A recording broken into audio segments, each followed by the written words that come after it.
Hello my friends, in this video we'll be taking a look at the autosomal DNA results, predicted phenotype traits, and G25 results of a sample from Karasuk culture in southern Siberia.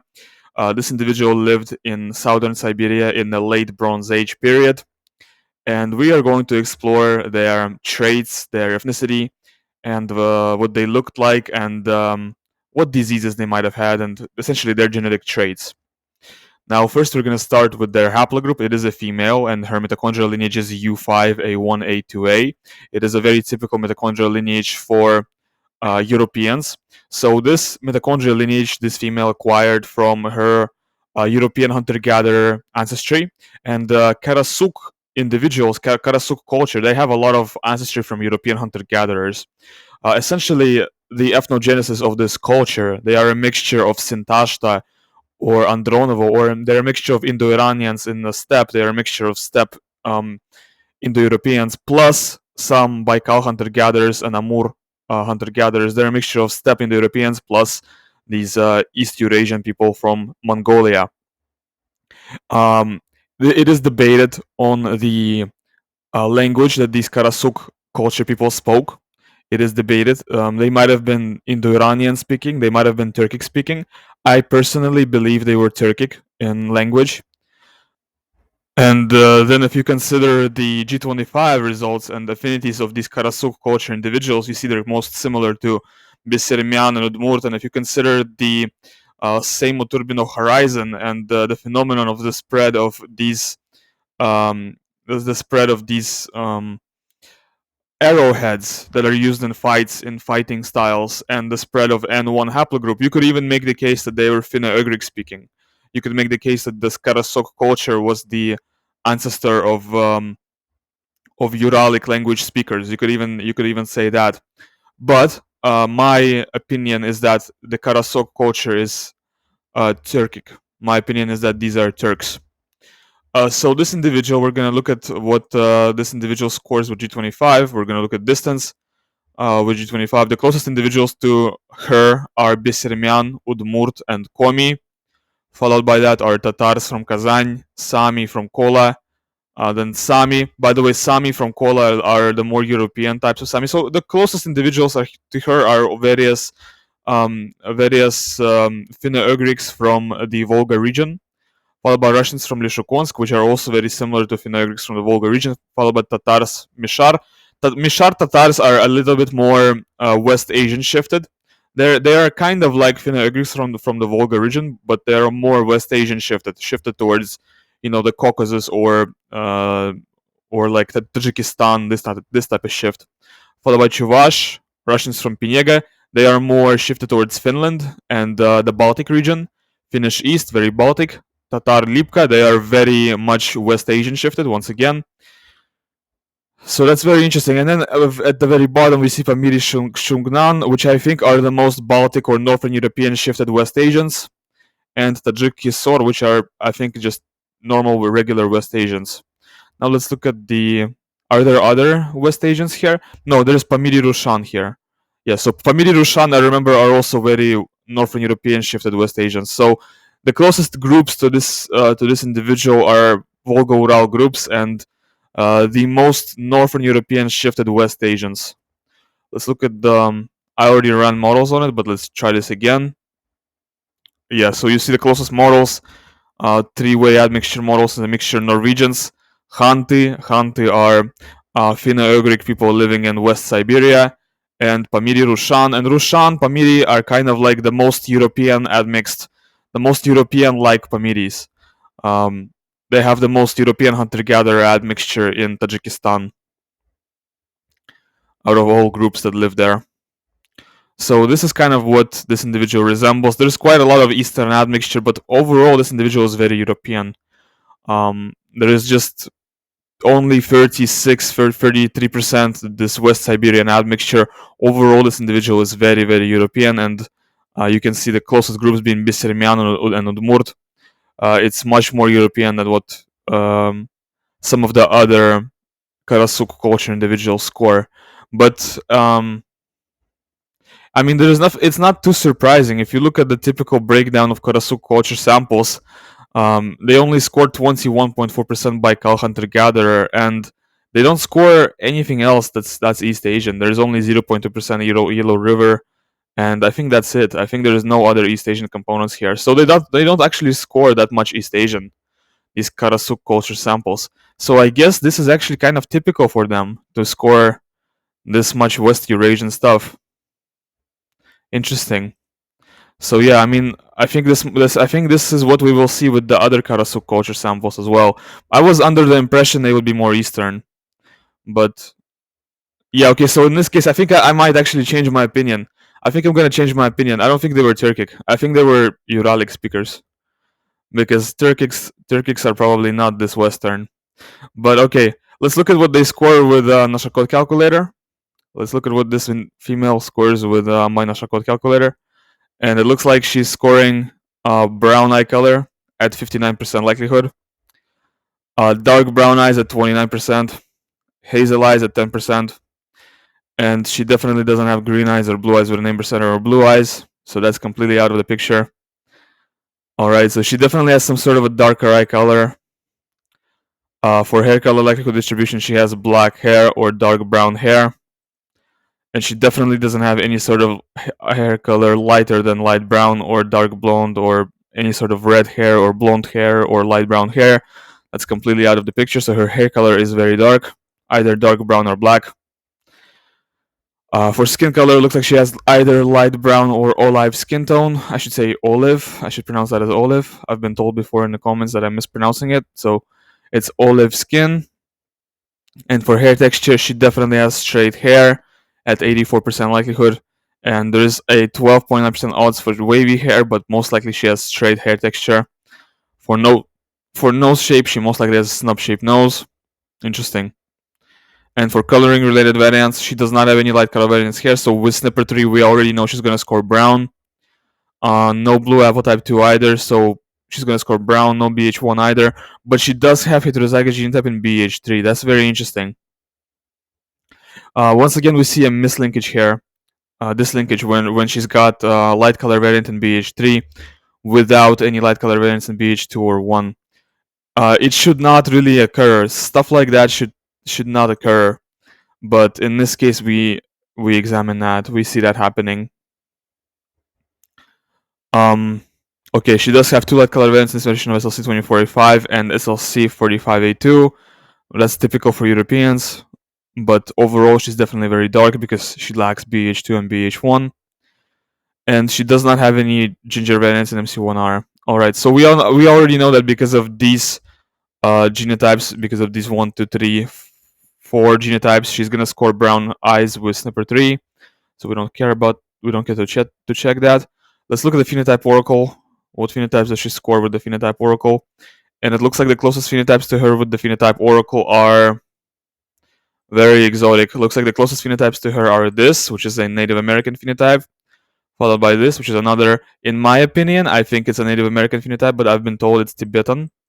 So I'm gonna say Tibetan is this phenotype, followed by this, which is a white, well, you know, I don't want to say white because I don't know that many white people who look like this. I would say it's more of a European, like Cro-Magnon or whatever phenotype, ancient European phenotype, because I don't know that many white people who look like this, to be honest.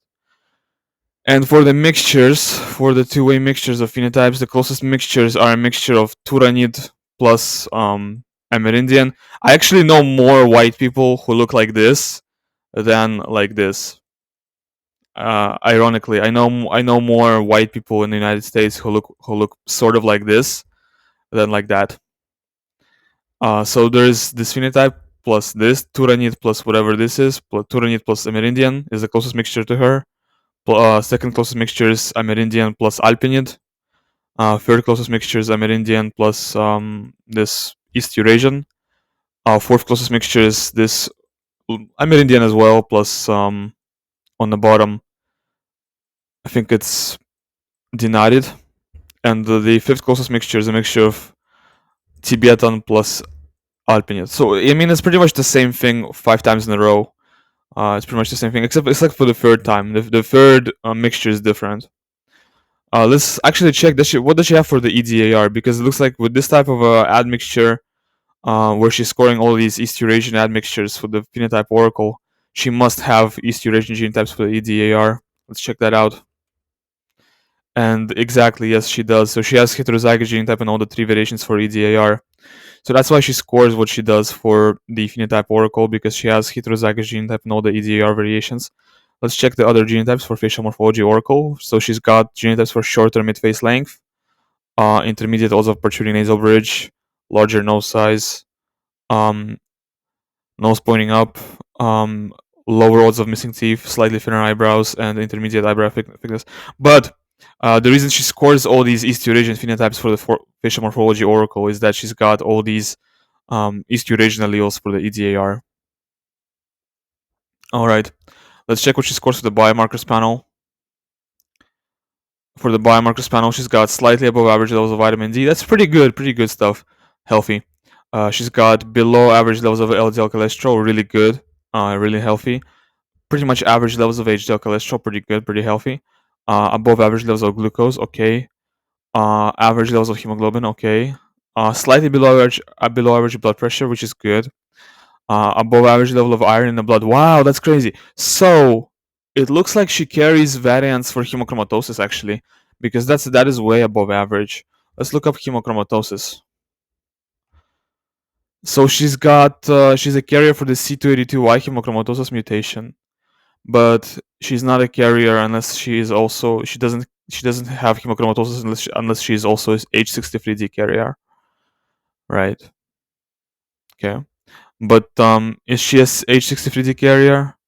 She's not an H63D carrier, so she doesn't have hemochromatosis, most likely. She most likely does not have hemochromatosis, but she does carry the variant for that in C282Y, which is very, very interesting. She actually carries the variant for Celtic curse. Kind of crazy.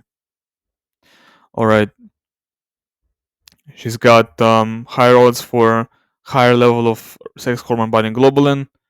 She's got below average level of red blood cell count in blood. She's got below average number of base pairs or telomere length, so slightly lower amount of lifespan, and way below average height for her gender and age. So she's definitely quite short. Okay. Alright, now let's check what she scores for the polygenic risk scores. The polygenic risk scores, we're going to ignore everything that's close to 1, and we're going to only talk about the topics that are distant from 1. Everything that's below average or very, very significantly above average in terms of the score. So she's got below average odds for kidney stones, below average odds for arrhythmia nodosum, below average odds for migraine, higher odds for lupus, which is very interesting because that has to do with the HLA gene panel. So we might be... Actually, let's check out the HLA gene panel right now. HLA. So yeah, the HLA gene panel is not looking good. It is not looking good whatsoever. So we keeping that in mind, we might expect high scores for type 1 diabetes, multiple sclerosis. Let's look at the HLA genotypes actually right now. I did it like this, where you can check it out like that, and look at the genotypes that went into the result. So for multiple sclerosis, we see, we see stuff like that. We see stuff like that. Yeah, so multiple sclerosis result is going to be bad. We already know that right now. Vitiligo result is going to be good, but multiple sclerosis result is going to be bad. Type 1 diabetes result is going to be bad as well. Alright. Type 1 diabetes result is going to be bad as well. Okay, interesting. But let's go for the result right now. Gout, higher than average odds for gout. Below average odds for thyroid cancer. Below average odds for eczema. Below average odds for exfoliation glaucoma. High odds for age-related macular degeneration. High odds for rheumatoid arthritis. Below average odds for Tourette's. High odds for epilepsy. Below average odds for vitiligo. High odds for myopia. Below average odds for primary biliary cirrhosis. Below average odds for stroke. Above average odds for male pattern hair loss. Below average odds for atrial fibrillation. Below average odds for deep vein thrombosis. High odds for average high odds for cardiovascular issues. This takes into account um, the homocysteine and cardiovascular panels. So based on the homocysteine and cardiovascular panels, she's got much increased odds for various cardiovascular issues, which includes damage to blood vessel walls, blood clots, impaired blood flow, heart disease, peripheral artery disease, and stroke. That's very unfortunate. She's got below average odds with ADHD, higher than average odds for unipolar depression, higher than average odds for bipolar type 1, higher than average odds for schizophrenia. We see lower odds for type 2 diabetes, and high odds for type 1 diabetes. Yeah, so we could expect that. We could expect the high odds for type 1 diabetes because we saw the HLA gene panel here, and high for Alzheimer's, and very high for multiple sclerosis, right? So we could expect that because we saw the result for the HLA gene panel. That was expected. So the big risk for this genome is the odds for everything relating to autoimmune disorders. So multiple sclerosis, type 1 diabetes, lupus, Addison's disease, anything that relates to autoimmune disease is a risk for this genome. So as you can see, the very high odds for multiple sclerosis, type 1 diabetes, lupus, anything like that. For breast cancer, no risk variance for breast cancer, really good to see. So definitely quite protected from breast cancer. Also quite protected from prostate cancer. But quite cooked when it comes to risk variance for testicular cancer. But that is good to see because it's a female. She doesn't have testicles. No risk variance for celiac disease, really good to see. No risk variance for GSS. No risk variance for Crohn's disease. No risk variance for Riefenstein's. No risk variance for two risk variance for Parkinson's. Wow, but they are probably miscalls, so not a big deal. No risk variance for Gilbert syndrome or basal cell carcinoma or porphyria. There is one risk variance for Peutz-Jeghers, but it is probably a miscall. All of that, any variants here that I find that are ones that are heterozygous are most likely miscalls. So we see them occasionally here, but they are most likely miscalls. Right, so we don't really take them too seriously. Okay, so the problems in the sample that health problems that show up, they're most likely due to issues with the autoimmune system. And when it comes to the homocysteine panel, it's not that bad. It's okay. I mean, the risk for cardiovascular issues was 1.7 times the average. It's not that big of a concern. We see, yes, there is a predisposition to elevated homocysteine levels, like 30% versus 13% for lower, but it's not that big of a predisposition. For cardiovascular panel, there is also a predisposition to higher odds of cardiovascular issues, 49% versus 14, but it's also not that big of a predisposition once again. So, like, it's not that big of a concern, to be honest. Let's go through the monogenic traits and find out what she scores here. So she's scoring intermediate phenotype for warrior versus warrior. So in terms of warrior versus warrior traits, she's intermediate in terms of the phenotype, intermediate in terms of the availability of the COMT and MAOA enzymes, intermediate speed of dopamine reuptake, intermediate dopamine levels, and intermediate ability to tolerate stress. For DRD2, she's got higher number of dopamine D2 receptor sites in the brain, which predisposes her to certain conditions such as schizophrenia and bipolar. But I remember she was scoring pretty much average for those conditions in the polygenic risk scores. And for 5-HT and serotonin, she's scoring lower and intermediate levels of 5-HT serotonin, which means she's got some predispositions to such conditions as anxiety and depression. For autism, she's scoring intermediate odds for autism, so pretty good, pretty typical.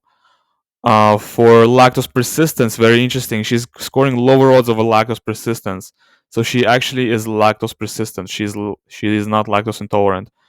She's got heterozygous gene type inspiration of MCM6, and she's got two derived variants for European lactose persistence here. So she actually is completely lactose persistent, which is really interesting to see. I was perhaps not expecting that because this is a late Bronze Age genome and not even from Europe, and she somehow is carrying this kind of rare variation. For OXTR and empathy genes, she's predisposed to higher or average level of empathy. Quite cool. based on these 1, 2, 3, 4, 5, 6 SNPs. Let's scroll past all of this. What haven't we talked about here? Okay, for miscellaneous section, does not have micropenis. She's got, what else? Not an Asian flusher. Okay. Her risk of heart failure due to beta blocker medications is 1.3 times the average, so she's quite predisposed to heart failure due to beta blocker medications. She's got 1 risk variant for pain hypersensitivity out of 8 total. Very interesting, and it's due to this variation right here, which is a very uncommon genotype that leads to lower pain tolerance. It's an SCN9A. There is also pain hyposensitivity, which is also which this gene is also responsible for, which my trait predictor looks for, but I don't remember if she scored that. Let's check that again. Hold on. Let's check that. Let's check for that in the result. It was in the result. I might have overlooked that. I might have overlooked that. Congenital insensitivity to pain. Yes, she actually does have a risk variant for that here. So she carries a risk variant in SCN9A for both congenital insensitivity to pain and pain hyposensitivity, which is very, very interesting. It might be legitimate then. It might be legitimate if she carries a risk variant in the same gene for both hyposensitivity and hypersensitivity. That's very interesting. So she carries a risk variant for that. Essentially, she carries a risk variant for both being very sensitive to pain and not feeling pain whatsoever. Just to like simplify, put in human terms for you guys. For albinism, she does not carry any risk variant for that. Really good to see she's not albino. Not a carrier of Melanesian blonde hair variants. She does not carry any risk variants for Mediterranean fever, except for this one. She carries 1 risk variant for familiar Mediterranean fever here. Familiar Mediterranean fever is, I think it is an autoimmune disorder. Don't quote me on that. I think it is. I think it is. Is it an autoimmune disorder? I think it is. But it's a condition that affects mostly Jews, Greeks, Turks, Armenians. So it's very surprising that a Siberian individual has got a risk variant for that. But she does carry a risk variant for familiar Mediterranean fever. Her risk score for alcoholism is essentially average. For addiction to alcohol, I should rephrase that. For MTHFR panel, she's got the genotype for reduced deficiency in processing folic acid and higher level of homocysteine. Another genotype for higher level of homocysteine. So this also contributed to the homocysteine panel, as we've seen previously. Her results on the homocysteine panel were not too good. Let's skip over that.